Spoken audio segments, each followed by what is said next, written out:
he produces other bands. He also sings in another band. So he's well-rounded in all the areas that needs for recording. And so, it's hard to get good vocals off of Ray sometimes. It's a tough job, and there's only a few people that can really connect with him in the studio. When I was thinking about producers before going into tracking, Nick Jett was the first guy I thought of, because I thought vocally he could connect with him, and he comes from the same type of background that we're from. He's from the hardcore. He's from LA. He's from the Valley, and he grew up listening to us, and so he knew our sound, and him and Ray worked flawlessly, and we got really good takes from him, and we're really happy with what we were able to pull out of Ray. So not long ago, mate, before the album's actually come out now, like, you reissued your 2 demo singles, Anger, Ritual, and About to Blast, which were initially released 30 years ago, mate. So what was the thought process behind bringing those old songs back? Yeah, it was Tommy Jones's idea from Nuclear Blast, and we were just trying to think of something we can release in between here and there, and build some catalog, and he brought up the idea of re-releasing the dual 7 inches. Initially I was like, kind of hesitant, because it's going to bring back some old beef, because Ray dissed Zach De La Rocha really bad on that first Anger track, and the very first demos, the lyrics were different, and it had a lot of dissing towards Zach De La Rocha, and in those days we kind of started to have friction with them for no reason, and there was no reason for us to really jump in the music scene with DOWNSET, freshly signed on a major label, and already have beef with bands and stuff and closing doors. So we decided within ourselves to change lyrics, and the Anger song that we recorded on the album is different. So because a lot of our DOWNSET following, a lot of people have never heard that track, and so when he said that, hey, there's a lot of people that follow you guys, and they don't know about this song, and they should know about it, and they should know. And so that's what opened me up to say, you know what, let's do it. Let's re-release this, and hopefully Zach doesn't get mad, but he's over there making $1 trillion anyway, so he's not. I hope he doesn't get mad over a little 7-inch that's he can go and get some. He can afford therapy if he does, mate. Yeah, for sure. So DOWNSET were one of the first hardcore bands to include hip hop and funk elements in your music, mate. So what actually led you in that direction? Like, these days everyone's doing it, but back then it wasn't done so much. What led you in that direction? Well, we were back in the day before we were DOWNSET, we were a band called Social Justice. It was a hardcore straight edge band, and we, at that time it was 1992.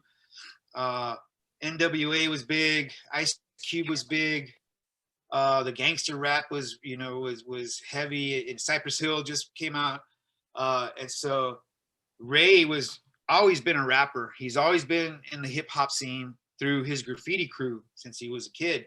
He was in a breakdance crew, and hip hop was in his blood.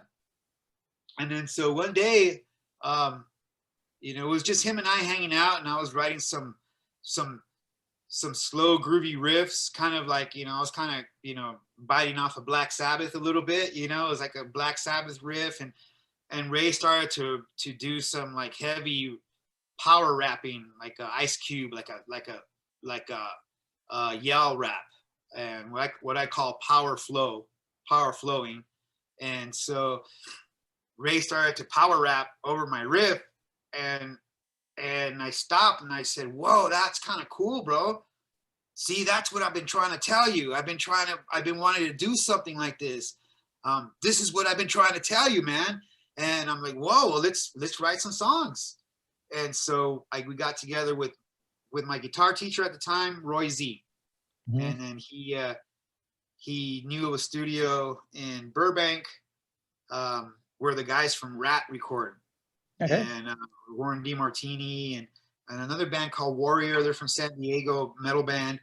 And it was a small little scene for these guys in Burbank. They hung out they were good friends with Randy Rhoads and Quiet Riot. And he took us over to the studio, and we also brought along 2 other members from the band Social Justice that we were in, and we invited them to come in to help us with the demos, Chris Lee and James Morris. And then we recorded the demos, and then that's, at the time there was there was Urban Dance Squad, there was Body Count, the Judgment Night album, that great album, bands, and House of Suffering. It was a hardcore hip hop band from San Diego. They were a straight edge hip hop. It was really weird, but they had a really cool singer, and he was tapping into that rap, that power rap, that power flow. And so, we started to record that demo, and all of a sudden Rage Against the Machine has this album, and then that's when Ray was like in the middle of these songs, and he decided to throw those verses on and let Zach have it. But that's how we hybrided. I was always into hip hop, but not like Ray. I loved breakdancing and going to the hip hop shows and DJing and stuff like that. But guitar and metal was my main passion, so I was able to relate to what he was trying to do, and we just did it our way. We wanted to be heavy, groovy. Sabbath meets, like Sick of It All, but slow, like Just Look Around, and have those grooves where he could just rap, lay down that heavy foundation, not too intricate, keep it simple. It was forming the songs around the vocals. Okay. That's what the whole key was for us. And so we developed our style through, as we wrote songs and keeping in mind the hybrid.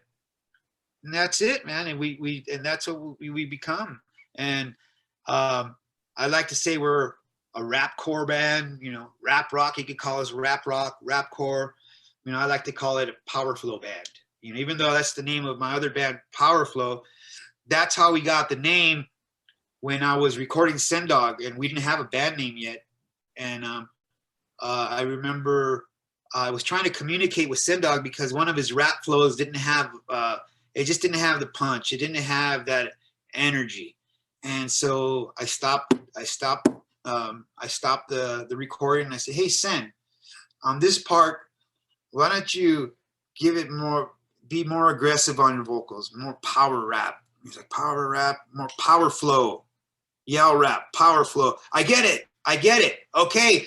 And then so he went in there, he understood right away, did the track, and he came out and he goes, hey, that word, where did you hear that word? I go, I just made it up because these are words I used for Ray in the same way. I would say, hey, you don't have that power rap here, power flow that shit. And he goes, oh, I like that. Let's call this project Power Flow. Just no W. I'm like, okay, no W at the end. Okay, cool. And I thought it was just going to be called Send Dog Brings the Power Flow. I thought that's how we were going to call this album, but it just ended up being Power Flow. And so that's what I call this style of music. No worries. Well, thanks for the chat today, bro. It's been an absolute pleasure to speak with you, and I definitely know our paths will intertwine in the future. Thank you. I really appreciate it, and thanks again for having me, and I hope to see everybody out really soon. You're an absolute champion, brother. Good luck with everything. We'll see you soon. You too, buddy. You're a champ too. All right. Be safe. Gotcha. All right.